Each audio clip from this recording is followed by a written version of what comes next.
श्रील प्रभुपाद की। तो भजन के शब्द इस प्रकार हैं। जे अनिलो प्रेम धन करुणा प्रचुर। जो प्रेम धन लेकर के आए, कहाँ से लेके आए? गोलोक धाम से। क्यों लेके आए? करुणा प्रचुर, प्रचुर करुणा के कारण। हेना प्रभु को था गेला आचार्य ठाकुर। तो वो आचार्य ठाकुर ईश्वरपुरी वो कहाँ चले गए? कहाँ मोरा स्वरूप रूप, कहाँ सनातन। कहाँ मेरे स्वरूप दामोदर गोस्वामी हैं, कहाँ रूप गोस्वामी हैं, कहाँ सनातन गोस्वामी हैं, कहाँ दास रघुनाथ पतित है पावन। और रघुनाथ दास गोस्वामी जो पतितों को पवित्र करने वाले हैं वो कहाँ हैं?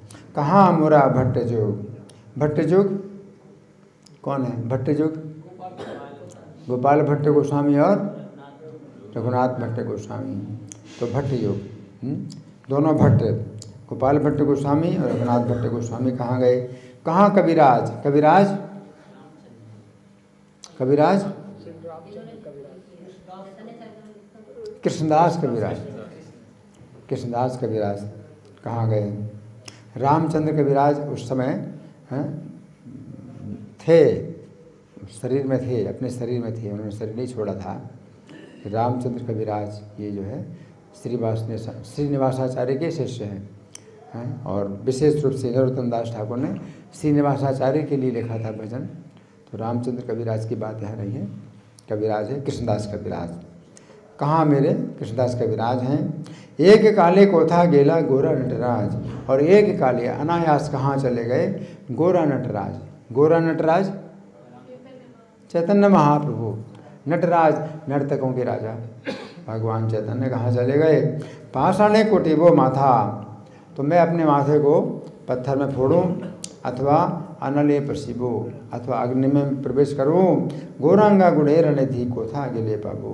तो गुणों के भंडार गौरांग को किस प्रकार प्राप्त करूं? शेष सब संगी रसंगे जे कैलो विलास। जितने भी संगी थे भगवान के, उन्होंने भगवान के संग में लीला विलास किया। से संग ना पाया कांधे नरोत्तम दास। उनका संग ना पा करके नरोत्तम दास क्रंदन करते हैं। इसको ले लो। वैसे तो बहादुरगढ़ में और भी कुछ मंदिरों में बहुत अच्छा स्टैंड बना हुआ है। उसमें अलग अलग भजन के जो है वो सब वो टंगे हुए हैं पर्दे, है ना। तो जिस चाहो उसको निकालो, बहुत बढ़िया। तो यहाँ पर भी होना चाहिए। जब इस्कॉन एक इस्कॉन मंदिर में है तो दूसरे इस्कॉन मंदिर में भी होना चाहिए। ऐसा नहीं सबके मोबाइल में है। अगर सबके मोबाइल में है लेकिन सबके पास मोबाइल ही नहीं है, ठीक है ना। तो सब कोई मोबाइल में जो है देख नहीं पाते हैं ना पढ़ पाते हैं। तो बड़े अक्षरों में लिखा रहेगा तो अच्छा रहेगा, है ना। तो आज शीलेश्वरपुरी का तिरुभाव दिवस है।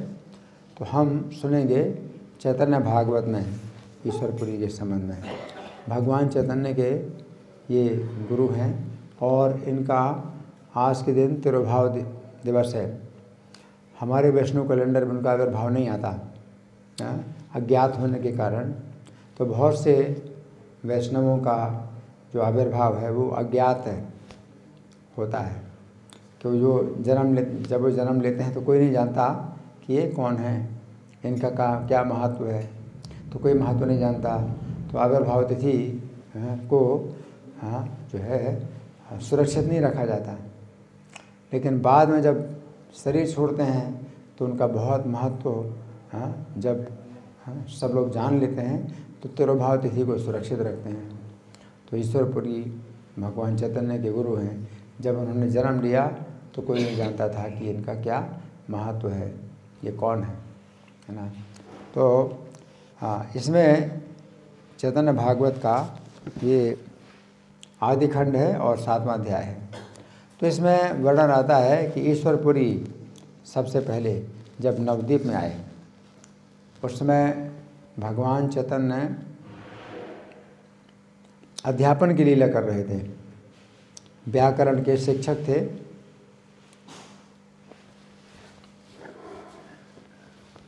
और ईश्वरपुरी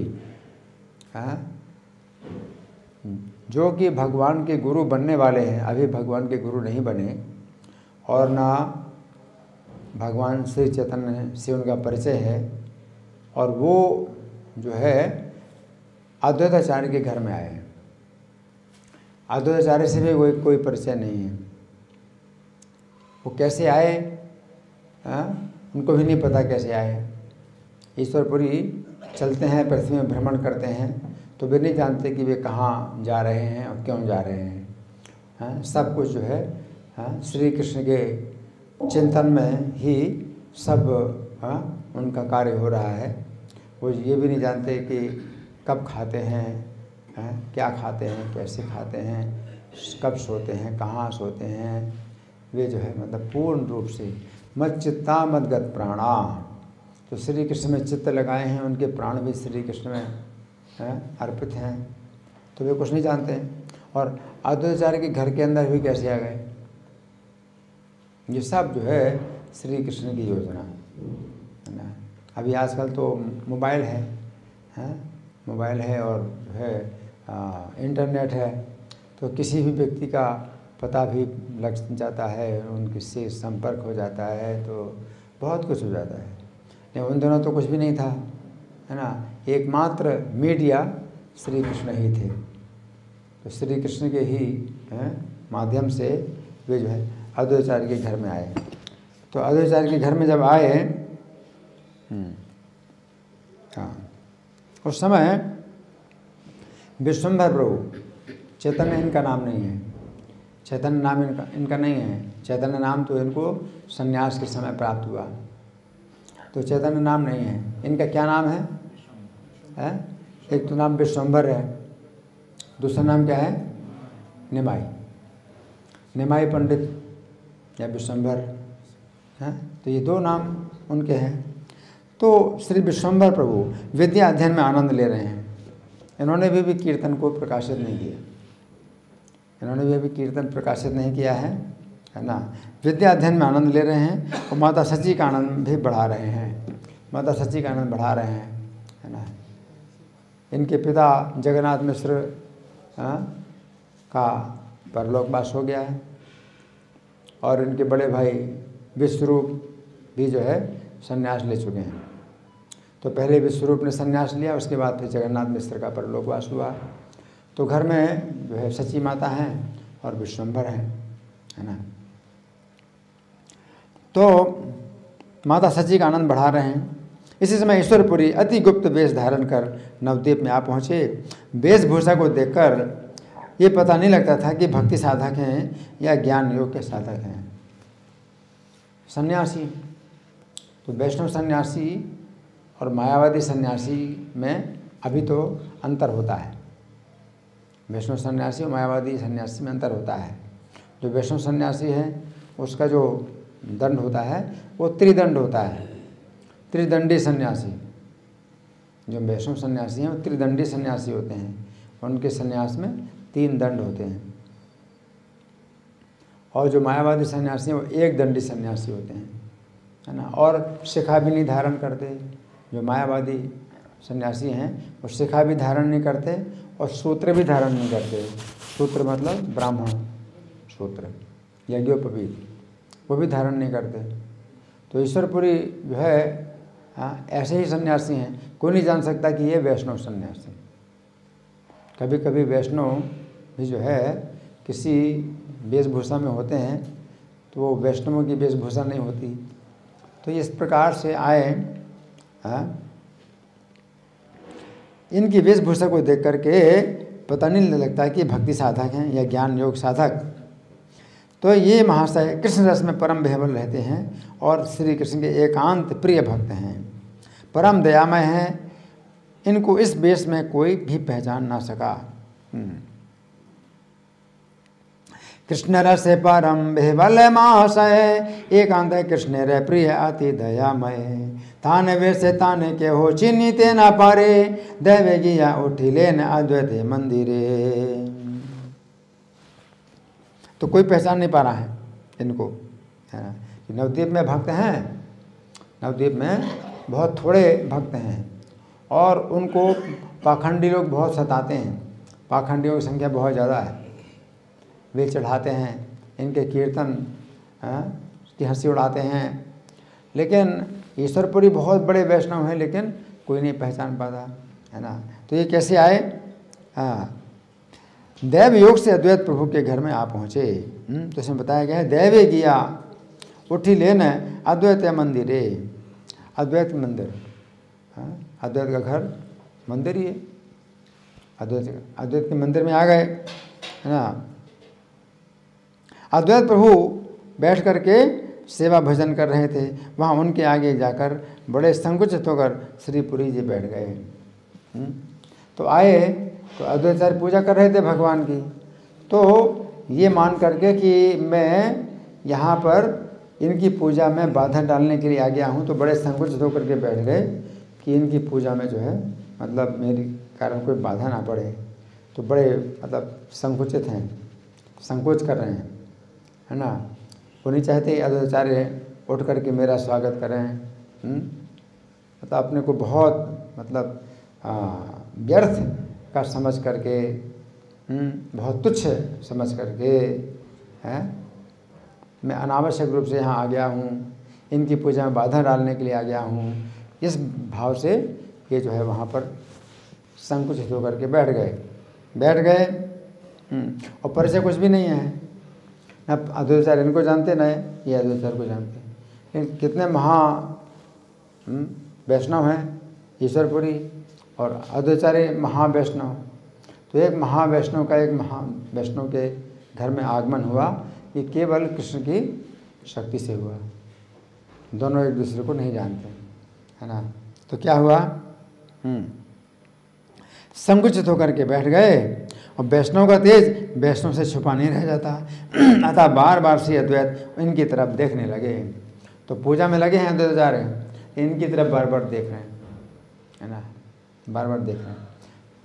वैसे अद्वैताचार्य को पूजा छोड़ करके इनका स्वागत करना चाहिए, लेकिन अद्वैताचार्य ने ये भी समझ लिया कि ये नहीं चाहते कि मैं पूजा छोड़ूं, तो इनकी इच्छा से अद्वैताचार्य पूजा जरूर कर रहे हैं, लेकिन बार बार इनकी तरफ देख रहे हैं। तो ये स्थिति है ना। जैसे भरत महाराज, हाँ, भरत महाराज जो है हिरण्य के बच्चे का चिंतन करते थे, तो पूजा करते थे, वन में पूजा करते थे, और हिरण्य के बच्चे का चिंतन करते थे। तो वो जो है उनका भौतिक चिंतन था, हाँ, उससे तो उनको जो है क्या हुआ, हिरण्य का शरीर प्राप्त हुआ। लेकिन ये पूजा कर रहे हैं, ईश्वरपुरी का चिंतन कर रहे हैं, बार बार उनकी तरफ देख रहे हैं। बिल्कुल उसी तरह से जैसे भरत महाराज हिरण्य के बच्चे को बार बार देख रहे हैं और पूजा में लगे हुए हैं।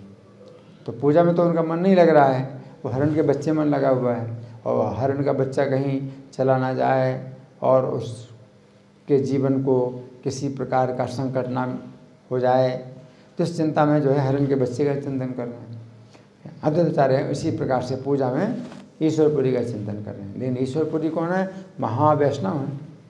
तो इसलिए इसमें जो है और लाभ है, इसमें और आध्यात्मिक उन्नति है कि कोई व्यक्ति पूजा के समय ऐसे महावैष्णव का चिंतन करे। तो बार बार देख रहे हैं, ये सोच रहे हैं कि कौन महावैष्णव है ये। तो छिपा नहीं रहा तेज, महावैष्णव का जो तेज है छिपा नहीं रहा महावैष्णव से। अद्वैताचार्य महावैष्णव हैं, उनकी दृष्टि में उनका तेज छिपा नहीं है, जबकि वो अपने छिपाए हुए हैं अपने तेज को, है ना। तो अब कैसे आए हैं, शरीर में धूल मिट्टी भी लगी होगी, जो भी हो, है ना। तो उतना कुछ जो है प्रभाव उनके शरीर में नहीं है। लेकिन अद्वैताचार्य जो है अपनी आँखों से वो उनका अंदर का जो तेज है वो जान गए, और बार बार इनकी तरफ देख रहे हैं। वैष्णवेर तेज वैष्णवीर न लोकाय, पुनः पुनः अद्वैत तहार पाने चाहे। अब जब पूजा समाप्त हो गई तो अद्वैताचार्य ने पूछा, तो दोनों में से पहले कौन बोले, अद्वैताचार्य बोले। वही बोलेंगे, क्यों, गृहस्थ हैं, उनके घर में कोई अतिथि आया है, और अतिथि भी जो है कोई सन्यासी आया हुआ है, तो गृहस्थ का कर्तव्य है कि उनसे परिचय पूछे, उनका आदर करे, सम्मान करे, सेवा करे। तो सब जो है आवश्यक है, बहुत आवश्यक है। कि पहले प्राचीन काल में कोई होटल वगैरह नहीं होते थे, हैं। अभी तो क्या है कि हम किसी भी शहर में जाएंगे, होटल बुक करा लेंगे, होटल में ठहर जाएंगे, उसके बाद फिर जिससे मिलना है तो शहर में फिर वो पता लगाते रहेंगे, फिर वहाँ पर भी व्यवस्था होगी तो पहले से ही बता देंगे कि हम आ जा रहे हैं, तो भोजन की व्यवस्था करेंगे, सब कुछ व्यवस्था करेंगे। तो हर जगह खाने पीने की व्यवस्था होती है, रेस्टोरेंट हैं, होटल हैं, सब बने हुए हैं। पहले होटल रेस्टोरेंट कुछ नहीं होते थे, गृहस्थों का घर ही होटल और रेस्टोरेंट होता था, और गृहस्थों के लिए ये आवश्यक था कर्तव्य। अतिथि देवो भव, अतिथि आए और अगर उसका सम्मान नहीं किया आपने, आप गृहस्थ हैं और अतिथि कोई आता है आपके घर में, आप उसका सम्मान नहीं करते हैं, आप उसका सम्मान नहीं करते हैं, तो वो क्या करता है, अपने अशुभ दोष आपको दे जाता है और आपका जो शुभ पुण्य है वो लेके चला जाता है। इसलिए हर गृहस्थ जो है बहुत इसमें सचेत रहते थे कि अतिथि का जो है स्वागत करें, सत्कार करें, है ना। उसको सोने के लिए भी जगह देना, उसको स्नान के लिए भी सुविधा देना, उसको भोजन की सुविधा देना, हाँ, उसको बैठने की सुविधा देना। और पहले यात्रा होती थी तो पैदल ही यात्रा होती थी, पैदल यात्रा होती थी, तो कोई व्यक्ति इतने बहुत दिनों की यात्रा में कोई भोजन भी नहीं रख सकता अपने पास, तो अतिथि जो है उनका जो है होटल और रेस्टोरेंट जो भी है गृहस्थों का घर होता था, और गृहस्थों के लिए बहुत जो है ये नियम थे इस तरह से। अभी आजकल कोई भी अतिथि नहीं है। अतिथि का मतलब है तिथि जिसकी ना हो, जिसकी तिथि ना हो, कुछ भी निश्चित नहीं। अभी तो सब सतिथि होते हैं, भाई इस तारीख को हम आ रहे हैं मंदिर में, तो कमरा जो है वो उनका जो है सफाई कमरे की सफाई हो जाती है। फिर किसी भी शहर के किसी इस्कॉन मंदिर में जाएंगे तो हमारे लिए कमरा बुक हो जाता है पहले से, सफाई हो जाती है और जो है सेवा करने के लिए कोई भक्त जो है तैयार रहता है ना। लेकिन उस समय के अनुसार जो है प्रत्येक गृहस्थ के लिए ये बहुत जो है आवश्यक होता था कि कोई सन्यासी हो, साधु हो, उसका तो और विशेष, ब्राह्मण उसका तो बहुत विशेष, लेकिन अतिथि के रूप में कोई चांडाल भी आए तो उसका भी सम्मान करना है ना। और फिर ब्राह्मण हो या सन्यासी हो तो बहुत बड़ी बात है ना। तो अब अद्वैताचार्य ने पूछा कि हे महाशय, आपका क्या परिचय है? मुझे ऐसा लगता है कि आप वैष्णव सन्यासी हैं। अद्वैताचार्य कहते हैं मुझे ऐसा लगता है कि आप वैष्णव सन्यासी हैं, आपका क्या परिचय है, ऐसा पूछे। अद्वैत बोले न बाप, तुम्हें कौन जन वैष्णव सन्यासी, तुम है न लय मन। मेरा मन ऐसा कहता है कि आप वैष्णव सन्यासी हैं। आपकी वेशभूषा तो नहीं बताती कि आप वैष्णव सन्यासी हैं, लेकिन मेरा मन कहता है कि आप वैष्णव सन्यासी हैं। ईश्वरपुरी ने कहा, मैं क्षुद्र अधम जीव हूँ, आपके चरण दर्शन के लिए आया हूँ। क्या बोल रहे हैं ईश्वरपुरी? मैं क्षुद्र अधम जीव हूँ, आपके चरण दर्शन के लिए आया हूँ। तो इसका कुछ ऐसा लगता है ईश्वरपुरी वहाँ से गुजर रहे होंगे और द्वार से ही देखा कि कोई गृहस्थ है, ब्राह्मण है, पूजा कर रहा है, तो उसी में ही वो आ गए कि पूजा देखने के लिए, और ये सोच करके कि ये जो है कोई गृहस्थ जो है वैष्णव है, तो इस तरह से आ गए, है ना। तो ईश्वरपुरी कहते हैं, मैं क्षुद्रधम जीव हूँ, आपके चरण दर्शन के लिए आया हूँ। बोले न ईश्वरपुरी, आमी क्षुद्रधम, देखी मारे आई लाम तो मारे चरण। अच्छा, तो अद्वैताचार्य के घर में उस समय मुकुंद दत्त भी थे। मुकुंद दत्त ये जो है एक ऐसे वैष्णव थे जो कि बड़े मधुर स्वर में भजन गाते थे, या कभी श्लोक पाठ करते थे, तो बड़े मधुर स्वर में श्लोक पाठ करते थे मुकुंद, है ना। तो मुकुंद दत्त ने क्या किया, इन्हें वैष्णव सन्यासी जान करके श्री कृष्ण चरित्र संबंधी ये गीत बड़े प्रेम से गाया, ये परीक्षा लेने के लिए। अब ये अपने को छिपाए हुए हैं, मैं क्षुद्र अधम जीव हूँ, आपके चरण दर्शन के लिए। क्षुद्र अधम जीव कैसे हैं तो पता चल जाएगा, तो मुकुंद दत्त ने जो है परीक्षा के लिए श्री कृष्ण चरित्र का जो है एक गीत गाया, बहुत मधुर स्वर में गीत गाया। बोझिया मुकुंद एक कृष्ण रे चरित, गाये ते लागिला अति प्रेम रे सहित। तो बड़े प्रेम से गाया तो क्या हुआ, इनका रहस्य खोल गया, ईश्वरपुरी का रहस्य खोल गया। क्या हुआ, मुकुंद का गीत सुनते ही ईश्वरपुरी बेसुध होकर पृथ्वी पर गिर पड़े। अपने वो कह रहे हैं क्षुद्र अधम जीव हो, कहाँ क्षुद्र अधम जीव हो, ये मुकुंद के मुख से निकला हुआ जो गीत है उसको सुन करके बेसुध होकर के पृथ्वी में गिर पड़े। तो रहस्य खुल गया, ये कितने बड़े ये वैष्णव हैं, बेसुध होकर पृथ्वी पर गिर पड़े। जय मात्र सो नीले न मुकुंद रे गीते, पड़िला ईश्वर पूरी ढली पृथ्वी ते।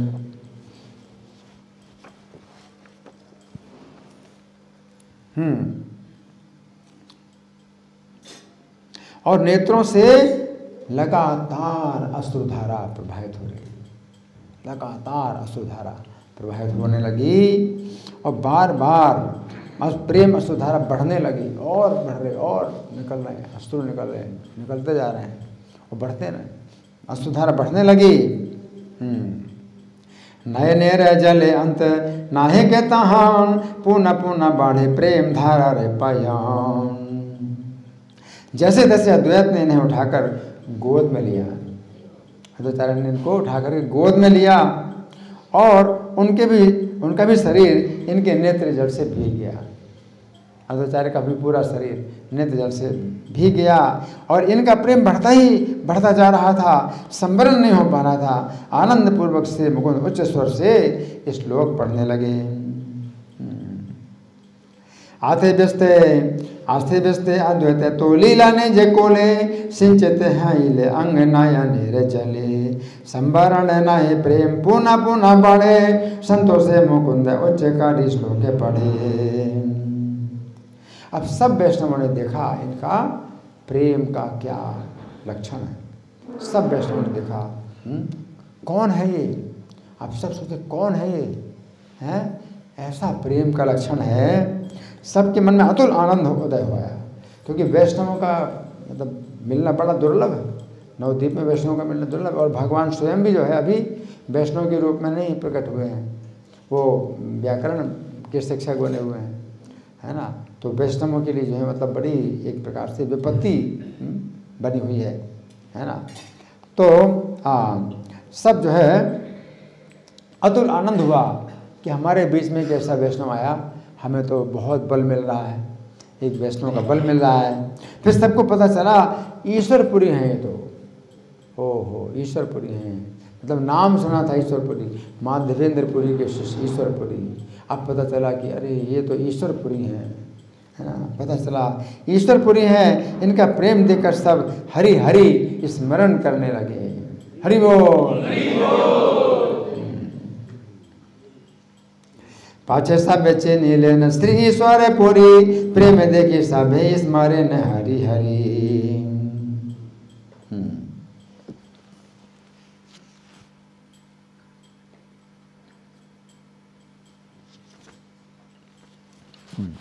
इस प्रकार ईश्वरपुरी अलक्षित रूप से नवद्वीप में विचरण करते रहे।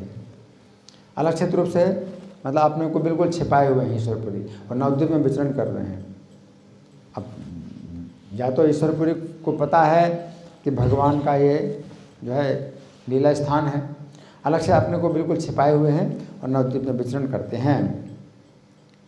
कोई इन्हें नहीं पहचान पाया। एक दिन महाप्रभु पढ़ाकर अपने घर लौट रहे थे। अब कैसे मिलन हुआ महाप्रभु से, महाप्रभु पढ़ा करके अपने घर लौट रहे हैं और ये जो है रास्ते में खड़े थे। कौन? ईश्वरपुरी। ईश्वरपुरी ने रास्ते में इनको देखा। तो महाप्रभु को जो है ईश्वरपुरी के रास्ते में दर्शन हुए तो प्रभु ने इन्हें अपना सेवक जान करके नमस्कार किया। भगवान ने अपना सेवक जाना और नमस्कार किया, अपना सेवक जान के नमस्कार किया। मतलब ईश्वर रूप में भगवान अपना सेवक जानते हैं, लेकिन गृहस्थ हैं, भगवान चैतन्य गृहस्थ हैं और एक सन्यासी है, तो नमस्कार किया हाँ गृहस्थ के रूप में। ये गृहस्थ को सन्यासी को नमस्कार करना चाहिए। तो नमस्कार किया, अपना सेवक जान करके नमस्कार किया, और सेवक होते हुए श्री गौर सुंदर ने इन्हें अपने आप प्रणाम किया। श्री गौरांग सुंदर रूपवान थे, सर्व विलक्षण थे, अलौकिक गुणवान थे। हाँ, तो अब भगवान नमस्कार करते हैं इनको। अति निर्वचनीय ठाकुर सुंदर, सर्वमत सर्व विलक्षण गुणधर। यद्यपि इनके तत्व को कोई नहीं जानता, तो भी सब लोग इनको देख करके भयभीत होते थे। महाप्रभु को कोई नहीं जानता कि ये परमेश्वर है, साक्षात श्री कृष्ण है। इनको देख करके भयभीत होते। कौन भयभीत होते थे? जो घमंडी थे, अपने विद्या के बहुत घमंड में रहते थे और वैष्णव नहीं थे। तो नवद्वीप में ऐसे शिक्षकों की बहुत भरमार थी, जो भक्त नहीं थे लेकिन अपने विद्या के घमंड में बड़े डूबे रहते थे। तो वो महाप्रभु देख करके भयभीत होते थे, अंदर से डर लगता था उनको, है ना। तो भगवान चैतन्य का तत्व तो कोई नहीं जानता था, लेकिन सब लोग इनको देखकर भयभीत होते थे। लेकिन पुरी ने प्रभु को देखा, जब ईश्वर पुरी ने देखा तो उनको क्या लगा? उनको क्या लगा? एक सिद्ध पुरुष है, बहुत पूर्ण पुरुष है, ये पूर्ण है, इस तरह से लगा। हाँ, परम गंभीर लगे। यद्यपि योतान मर्म के हो नाहि जाने, तथापि साधु से करे देखी सर्वजने। चाहे न ईश्वर पूरी प्रभुर शरीर, सिद्ध पुरुष रे प्राय परम गंभीर। तो अभी जो है एक दूसरे को देखा, महाप्रभु ने ईश्वरपुरी को देखा, ईश्वरपुरी ने महाप्रभु को देखा, है ना। अब कौन पहले बोलेगा? पहले कौन बात करेगा? महाप्रभु बात करेंगे, गृहस्थ, है ना।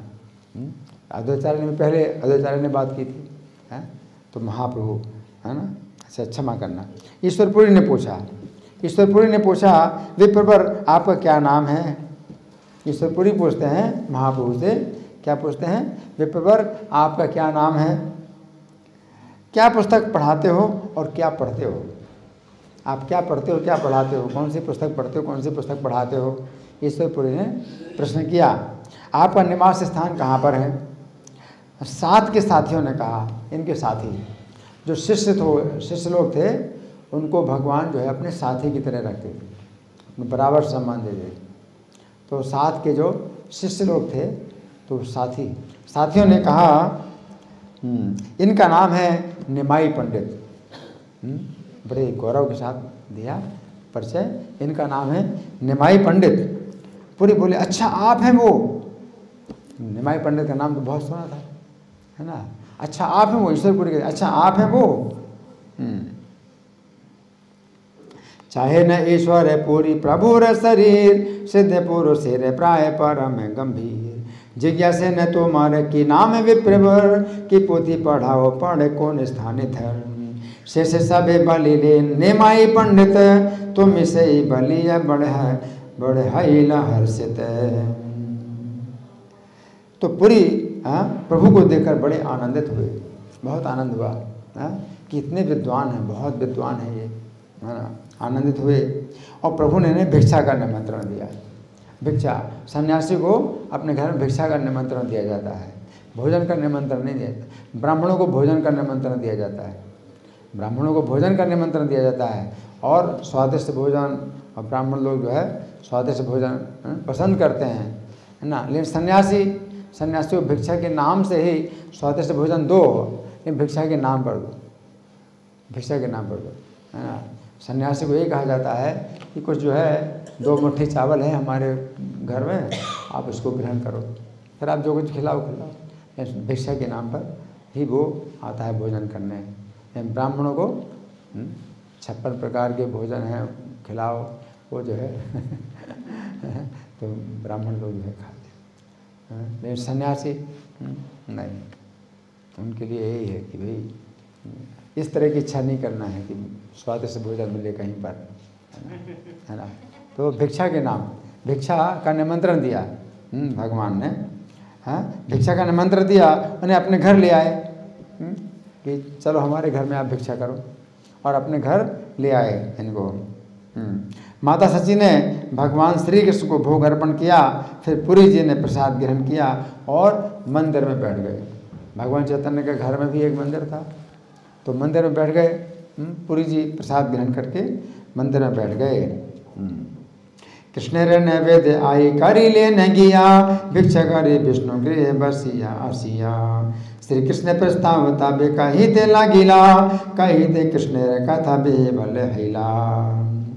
अब पुरी जी श्री कृष्ण कथा कहने लगे और कृष्ण कथा कहते कहते बेबल हो गए। भगवान चैतन्य जो है साक्षात कृष्ण है और वो नहीं जानते हैं पुरी जी कि साक्षात कृष्ण है जो अभी मेरे मुख से सुन रहे हैं कृष्ण कथा, गृहस्थ के रूप में सुन रहे हैं। और पुरी जी जो है कथा सुनाते सुनाते एकदम बेबल हो गए, है ना, बेबल हो गए। और प्रेम अश्रुधारा को देखकर प्रभु अति संतुष्ट हुए। तो भगवान बहुत संतुष्ट हुए प्रेम अश्रुधारा देख करके, लेकिन अपने को अभी जलाना नहीं चाहते, भगवान अपने को छिपा रहे हैं, है ना। किंतु प्रभु ने अपने को अभी प्रकाशित नहीं किया क्योंकि अभी वो समय नहीं आया था। तो भगवान चैतन्य में भी तो वो प्रेम, उससे ज़्यादा प्रेम है, लेकिन भगवान अभी प्रकट नहीं कर रहे हैं इस बात को। देखिया प्रेमे रे धारे प्रभु रे संतोष, न प्रकाश अपना लोके रे देने दोष। ईश्वरपुरी कई महीने तक नवद्वीप में रहे, कई महीने तक नवद्वीप में रहे। किसी घर में रहे? गोपीनाथ आचार्य। कौन? गोपीनाथ आचार्य। उनके घर में कई महीने रहे और उनको देखकर सब वैष्णवों को बड़ा आनंद होता था, बहुत आनंद होता था। बहुत मतलब बड़ी उम्र के हैं और फिर विरक्त सन्यासी हैं, तो वैष्णवों को जो विशेष सम्मान करेंगे वैष्णव लोग, इनका बहुत आनंद होता था। और महाप्रभु रोज इनके दर्शन करने के लिए जाते थे। भगवान चैतन्य जब पढ़ा करके अपने घर जाते थे तो रास्ते में पड़ता है गोपीनाथ आचार्य के घर, तो इनके दर्शन करने जरूर जाएंगे महाप्रभु, है ना। तो रोज इनके दर्शन करने जाते। और कथा प्रसंग में गदाधर पंडित के प्रेम अश्रु को देखकर सब वैष्णव उनसे बहुत प्रेम करते थे। गदाधर पंडित भी आते थे ईश्वरपुरी के दर्शन के लिए। गदाधर पंडित का जो है कथा में, कृष्ण कथा में बहुत प्रेम, और महाप्रभु जो है अपना प्रेम नहीं प्रकट कर रहे हैं, लेकिन आदर करते हैं, ईश्वरपुरी का आदर करते हैं। गदाधर पंडित का जो है जो प्रेम अश्रुओं को देख करके सब वैष्णव बहुत प्रेम करते थे। और गदाधर पंडित का मन बचपन से ही संसार से अति विरक्त था। ईश्वरपुरी भी इनसे बहुत स्नेह करते हैं, गदाधर पंडित से बहुत स्नेह करते हैं। गदाधर पंडित कौन है? तत्व से राधा रानी है ना, राधा रानी है। गदाधर पंडित से अपनी रचित श्री कृष्ण लीलामृत पुस्तक पढ़वाया करते थे। उन्होंने जो लिखी थी कृष्ण लीलामृत किताब, गदाधर पंडित को देते थे, पढ़ के सुनाओ मुझे। तो ईश्वरपुरी खुद अपनी पुस्तक सुना करते थे गदाधर पंडित के हाथ में देकर। गदाधर पंडित उनको पढ़ के सुनाते थे, है ना। और महाप्रभु पढ़ाकर संध्या के समय ईश्वरपुरी को नमस्कार करने जाते थे। इनको देखकर पुरी जी बहुत प्रसन्न होते। वे नहीं जान सके कि ये उनके ही प्रभु इस श्री कृष्ण हैं, फिर भी इनसे बहुत प्रेम करते थे। ईश्वरपुरी का बहुत प्रेम था, ये नहीं जानते। भगवान अगर अपने को छिपाएं तो कौन जान सकता है ना। पढ़ाई पढ़िया ठाकुर संध्या काले, ईश्वर पूरी नित्य नमस्कार चले। प्रभु देख श्री ईश्वर पूरी हर स्थित, प्रभु है न जाने न तबु बड़े प्रीत है। अब एक दिन पुरी जी ने इनसे कहा, किनसे कहा? पुरी ने एक दिन इनसे कहा, किनसे कहा? निमाई पंडित से।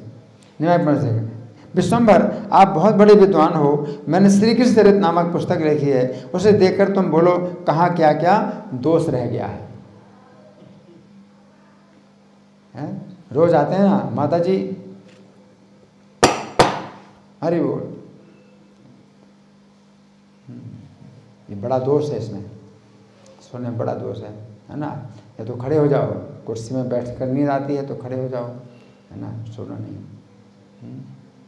तो मैं क्या बता रहा था किसने क्या, किसने कहा, किससे कहा, क्या कहा? किसने कहा? ईश्वरपुरी ने कहा। किससे कहा? निमाई पंडित से कहा। क्या कहा? हाँ, मैंने एक पुस्तक लिखी है, इसको तुम बहुत पंडित हो, बहुत विद्वान हो, तो देखो कहाँ कहाँ क्या क्या दोष रह गया है ना। तो भगवान से जो है ईश्वरपुरी ऐसा बोले। प्रभु देखे श्री ईश्वर पूरी हर सित, प्रभु है न जाने न तब बड़े प्रीत। हसिया बोले ने तुम परम पंडित, आमे पोथी करी या छिंदी कृष्ण रे चरित। हंस करके कहा, ईश्वरपुरी ने हंस करके कहा कि तुम तो बड़े पंडित हो, हाँ, तो मैंने जो किताब लिखी है कृष्ण चरित्र की, तो इसमें आप देखो, क्या देखो? दोष बताओ। सकल कहीं वा को दे था के कौन दोष, याते हमारे पर पण में संतोष। तो अगर तुम दोष देखोगे, बताओगे, तो हमें बहुत संतोष होगा, ईश्वरपुरी कहते हैं, है ना। कोई व्यक्ति होता है ना, भाई मेरी जो है रचना में दोष नहीं है, कोई दोष नहीं है, और दोष कोई बताएगा तो वो गुस्सा हो जाएगा। जैसे वो था ना केशव कश्मीरी, है ना, तो जब भगवान ने कहा कि इसमें कुछ दोष है, क्या कहा? मेरी कविता में दोष? तो मेरी कविता में दोष निकालना है।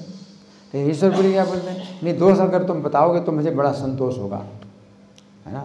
ईश्वरपुरी कहते हैं कि मेरी किताब में दोष बताओगे तो एक बड़ा संतोष होगा। तो महाप्रभु बोले एक तो भक्तवाणी, फिर कृष्ण चरित्र। दोष मैं नहीं बता सकता। भगवान भी कितने हैं, बहुत मतलब अपने आचरण से शिक्षा दे रहे हैं। भगवान क्या कहते हैं? नहीं, एक तो भक्त की वाणी है और दूसरा श्री कृष्ण का चरित्र है, तो फिर दोष कैसे मैं बता सकता हूँ? भगवान कहते हैं कि एक तो भक्त वाणी है और दूसरा कृष्ण चरित्र, जो इसमें दोष देखता है वो पापी है। भगवान बोले जो दोष देखता है वो तो पापी है। हाँ। प्रभु बोले भक्त वाक्य कृष्ण रे वर्णन, इहाते जो जे दोष देखे सही पापी जन। भक्ति ग्रंथ रचना जैसी भी क्यों ना हो, उसमें निश्चित रूप से श्री कृष्ण प्रेम करते हैं। अगर भक्ति की रचना है ना, जैसे बच्चे तोतली बोलने तोतली बात बोलते हैं तो भी पिता को बड़ा सुख होता है बच्चे की।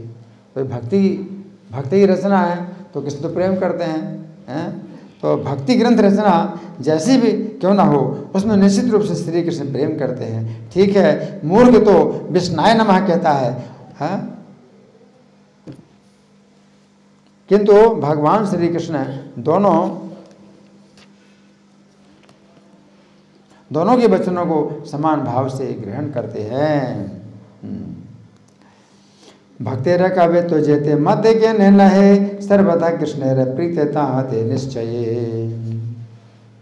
मूर्ख बोले विष्णाए विष्णवे, बोले धीरे, दुई वाक्य परिग्रह करे कृष्ण वीर। मूर्ख क्या कहता है? विष्णाय नमः, जैसे कृष्णाय नमः, ये तो सही है। कृष्णाय नमः का मतलब कृष्ण को नमस्कार है ना। तो मूर्ख व्यक्ति होता है तो क्या सोचता है, जैसे कृष्णाय नमः कृष्ण के लिए नमस्कार है, ऐसे विष्णाय नमः भी विष्णु के लिए नमस्कार है, लेकिन विष्णु के लिए विष्णवे नमः होता है। कृष्ण के लिए कृष्णाय नमः, लेकिन विष्णु के लिए विष्णवे नमः होता है। तो जो पंडित होता है वो तो कृष्ण के लिए कृष्णाय नमः बोलेगा, विष्णु के लिए बोलेगा विष्णवे नमः। जो मूर्ख है वो कृष्ण के लिए कृष्णाय नमः बोलता है तो विष्णु के लिए भी विष्णाय नमः बोलता है। तो भगवान जो है उसमें कोई दोष नहीं मानते हैं, दोनों को समान भाव से ग्रहण करते हैं। कृष्ण तो नमस्कार किया है, मुझे नमस्कार किया है, विष्णाय नमः कहे चाहे विष्णवे नमः कहे।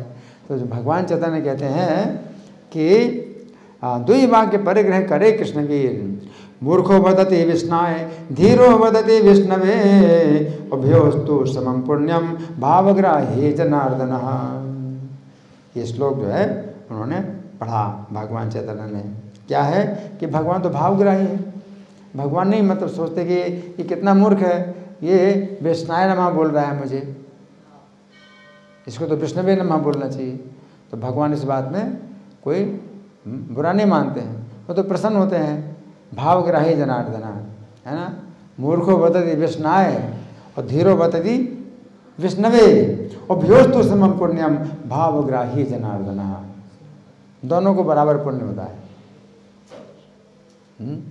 किसी को कम पुण्य नहीं होता कि उसने अशुद्ध पाठ किया है ना। भावग्राही जनार्दना, है ना। तो भगवान चैतन्य कहते हैं, हे प्रभु, जो व्यक्ति भक्ति वाणी और कृष्ण चरित्र में दोष देखता है, भक्ति वाणी में दोष देखना है और कृष्ण के चरित्र में दोष देखना, है ना, तो वो दोष उसी में है, वो दोष उसी में है। तो मैं क्यों आपकी वाणी में और कृष्ण के चरित्र में दोष देखूं? अभी तो दोनों बातें होंगी, आपकी वाणी भी है और फिर कृष्ण का चरित्र भी है, तो मैं कैसे दोष देखूं? भगवान जो है कितना शिक्षा दे रहे हैं, कितनी शिक्षा दे रहे हैं। यहाँ थे जे दोष देखे तहाँ थे से दोष, भक्ति रे वर्णन मात्र कृष्ण रे संतोष। क्योंकि भक्तों के वर्णन मात्र में श्री कृष्ण संतुष्ट होते हैं, इसलिए आपका जो प्रेममय वर्णन है उसे देखने या संशोधन करने का कौन साहस कर सकता है? भगवान चैतन्य कहते हैं कि आपने जो वर्णन किया है तो उसमें संशोधन करने का कौन साहस कर सकता है? श्री प्रभु के उत्तर को श्री पुरुष सुनकर अति आनंदित हुए, मानो उनका पूरा शरीर अमृत से नहा गया। भगवान चैतन्य ने ऐसी बात बोली कि ईश्वरपुरी का पूरा शरीर जैसे अमृत से नहा गया हो, ऐसी जो है बात बोली भगवान चैतन्य ने। ईश्वरपुरी हंसकर बोले, विश्वंभर, उसमें तुम्हें कोई दोष नहीं लगेगा, किंतु जहाँ इसमें कोई दोष हो वो मुझे बताओ। ईश्वरपुरी कहते नहीं, मेरा संतोष है, मेरे संतोष के लिए तुम दोष देख रहे हो, इसलिए आपको दोष नहीं रहेगा, मुझे बताओ दोष। ईश्वरपुरी बोले, है ना। पुण्यहासी बलीला पुण्यहासी बलीला तुम्हारे दोष नहीं, अवश्य बलीवा दोष था के जय ठाई। इस प्रकार महाप्रभु पुरी जी के साथ प्रतिदिन 2-4 घड़ी के लिए विचार विमर्श करते थे, रोज। मतलब पढ़ा करके जब अपने घर लौटते थे तो रास्ते में इसके पास जाते थे और 2-4 घड़ी, एक घड़ी कितना होता है 24 मिनट, तो 2 घड़ी कितना हुआ 48 मिनट और 4 घड़ी 96 मिनट, तो मतलब 1.5 घंटा समझ लो, घंटा 1.5 घंटा कह सकते हैं, घंटा 1.5 घंटा इनके साथ में विचार विमर्श करते थे चैतन्य महाप्रभु, है ना। उसके बाद अपने घर जाते थे, है ना।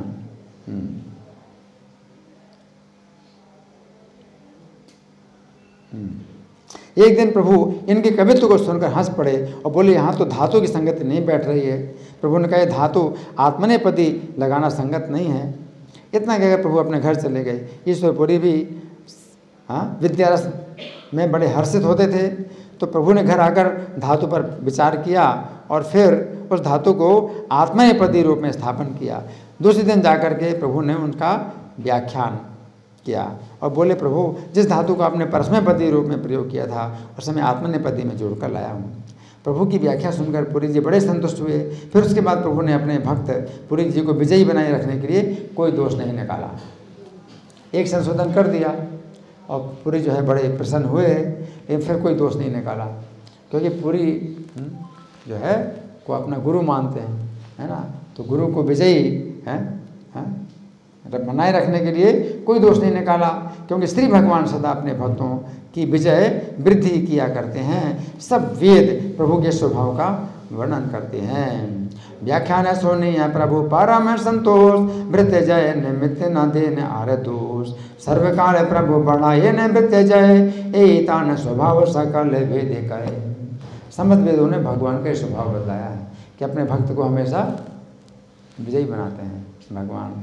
हाँ, इस प्रकार अनेक दिन प्रभु महाप्रभु है पुरी जी के साथ विद्या अध्ययन रस का आस्वादन करते रहे और ईश्वरपुरी भक्ति रस के आस्वादन के लिए सदा चंचल रहते थे, इसलिए एक स्थान पर टिक कर न रहते थे।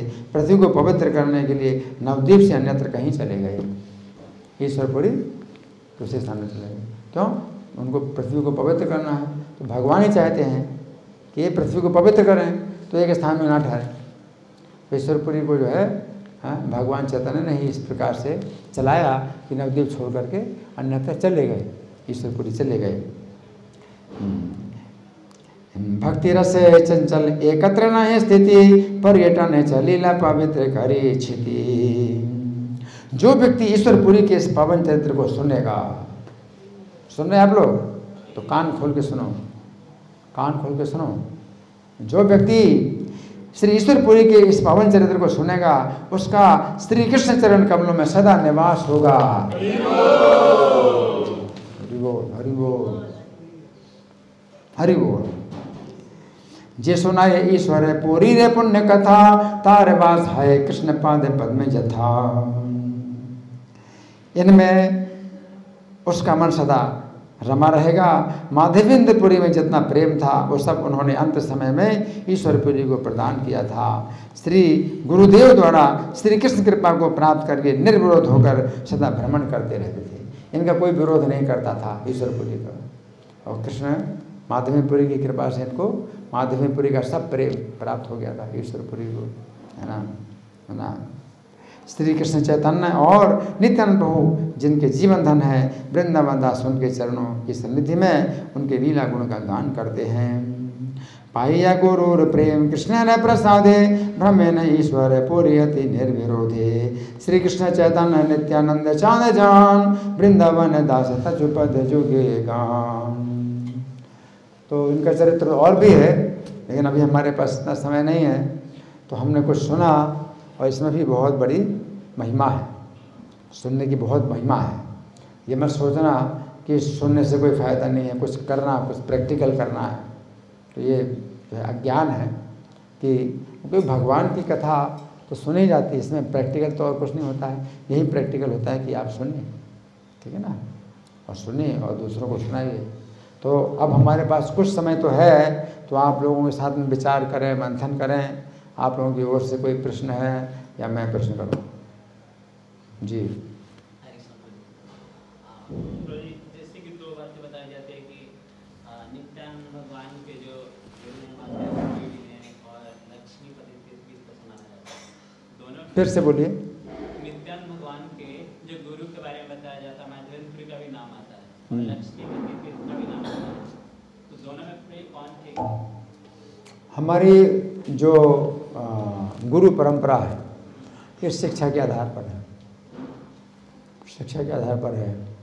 तो शिक्षा के आधार पर गुरु परंपरा जो है वो नित्यानंद प्रभु के जो गुरु हैं वो माधवेंद्रपुरी हैं। तो चैतन्य भागवत में ये वर्णन आता है कि नित्यानंद प्रभु और माधवेंद्रपुरी का मिलन हुआ। तो बहुत अद्भुत वर्णन है, मिलन हुआ, और दोनों एक दूसरे को अपना गुरु मानते हैं, दोनों एक दूसरे को अपना गुरु मानते हैं। लेकिन फिर भी अगर नित्यानंद प्रभु माधवेंद्रपुरी को अपना गुरु मानते हैं तो नित्यानंद प्रभु का जो विचार है ज़्यादा महत्वपूर्ण है, नित्यानंद भगवान। तो माधवेंद्रपुरी को अगर उन्होंने अपना गुरु माना है तो नित्यानंद प्रभु का जो है जो सिद्धांत है वो ज़्यादा मान्य है। तो नित्यानंद प्रभु ने माधवेंद्रपुरी को अपना गुरु माना, तो वो मिलन तो मतलब बहुत अद्भुत है, वो वर्णन इसमें चैतन्य भागवत में आता है। तो इस तरह से हम यही मानते हैं, शिक्षा के आधार पर माधवेंद्रपुरी जो है नित्यानंद प्रभु के गुरु हैं। लेकिन हाँ, कुछ मंत्र वगैरह प्राप्त किया तो उस तरह से भी माना जाता है। दीक्षा और शिक्षा दोनों के आधार पर गुरु परंपरा बनाई जाती है। भक्ति सिद्धांत सरस्वती ठाकुर ने जो गुरु परंपरा बनाई है वो शिक्षा के आधार पर बनाई, ठीक है ना। और कोई प्रश्न है या मैं प्रश्न करूं? ठीक, हाँ जी, हाँ जी बोलिए, इनको माइक दे दो।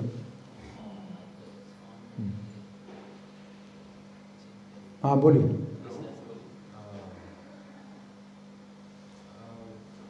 Can I ask the question in English, bro? I understand. Okay, okay. So normally we try to. You said that when we hear Krishna Katha, that's the attraction to Krishna originates. But I've been hearing, but still it has the attachment to devotional service still does not. इनका प्रश्न है कि कृष्ण कथा सुनने से आकर्षण उत्पन्न होता है, कृष्ण के प्रति आकर्षण उत्पन्न होता है, और ये यहाँ पर कई दिनों से हैं, सुन रहे हैं, लेकिन वो आकर्षण नहीं हुआ, वही मतलब है। हाँ, आकर्षण नहीं की मतलब नहीं, कन्विक्शन नहीं, विश्वास नहीं हुआ। कन्विक्शन मैंने विश्वास, श्रद्धा श्रद्धा नहीं हुआ, है ना। इनका प्रश्न है कि कृष्ण कथा सुनने से आकर्षण होता है कृष्ण के प्रति, ये कई दिनों से हैं, सुन रहे हैं, श्रद्धा नहीं उत्पन्न हुआ, है ना।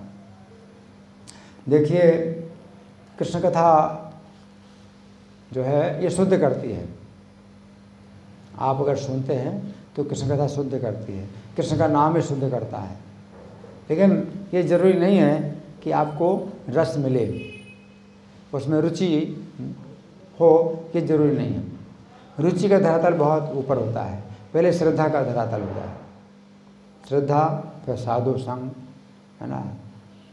तो अगर आपके अंदर श्रद्धा नहीं है तो भी आप सुनते हैं, तो इसका मतलब क्या है कि आपकी जो बुद्धि है तो उसमें तो श्रद्धा है, आपकी बुद्धि में श्रद्धा है कि हमें सुनना चाहिए, लेकिन मन में वो नहीं है, मन में जो है वो रस नहीं है, मन में रुचि नहीं है, मन अशुद्ध है। तो हमारा मन अशुद्ध है, लेकिन बुद्धि फिर भी शुद्ध है, जिसमें कि हम जाते हैं सुनने के लिए। तो ये रूप गोस्वामी की यही शिक्षा है, स्यात् कृष्ण नाम चरिता देशता विद्या पित्तोपितप्त रसरसं न रोचि कानो, कि जैसे पीलिया की बीमारी होती है किसी को, तो उसको जो है सीता वो मीठी होते हुए भी मिश्री कड़वी लगती है। मिश्री मीठी है, ये मिश्री कड़वी लगती है किसको? जिसको पीलिया की बीमारी। किंतु आदराद अनुदिनम खड़ोस है निष्ठा, परंतु वो पीलिया का बीमार मरीज जो है आदरपूर्वक मिश्री रोज खाता है। साध्वी क्रमात् भवति तद गदमूल्यांतरी, तो वो क्रम धीरे धीरे फिर वो स्वादिष्ट लगेगी मिश्री, और उसकी बीमारी भी ठीक करेगी, पीलिया की बीमारी दूर करेगी और वो मिश्री स्वादिष्ट लगेगी। उसी प्रकार से कृष्ण का नाम, कृष्ण की कथा, ये सब जो है मधुर है, लेकिन मन को वो जो है नहीं लगता मधुर, मन को कड़वा लगता है कृष्ण का नाम, कृष्ण कथा। लेकिन आदरपूर्वक इसको फिर भी ग्रहण करना है औषधि के रूप में। हाँ, तो जो पीलिया का भी मरीज होता है वो मिश्री खाता है, औषधि के रूप में खाता है। जब उसकी पीलिया की बीमारी ठीक हो जाती है और फिर वो मीठी लगने लगती है, तो फिर वो जो है उसका वो फिर व्यसन हो जाता है कि भाई तो मुझे चाहिए, फिर उसका भोजन बन जाता है। पहले दवाई है फिर भोजन बन जाता है। उसी तरह से कृष्ण का नाम, कृष्ण कथा जो है पहले हम दवाई के रूप में, भव औषधि, ये भव की औषधि है ना। तो अविद्या रूपी जो बीमारी है, पित्त की बीमारी है, उसमें हमें कृष्ण कथा और कृष्ण रुचि, कृष्ण कथा कृष्ण नाम में रुचि नहीं होती है, लेकिन आदरपूर्वक हमें लेना होता है औषधि के रूप में। लेकिन जब ये औषधि काम करती है और हमारी बीमारी ठीक कर देती है, तो फिर ये औषधि फिर मधुर हो जाती है, तो फिर अपना भोजन बन जाता है, भोजन और पानी बन जाता है। ये भोजन पानी के बिना आप रह नहीं सकते। तो इस प्रकार से हमें जो है इसका सेवन करना चाहिए, ठीक है ना। धन्यवाद। श्री कृष्ण कथा महामहोत्सव की जय, श्रीलेश्वर पुरी तिरुभाव की महामहोत्सव की जय, श्रील प्रभुपाद की जय। हरे कृष्णा।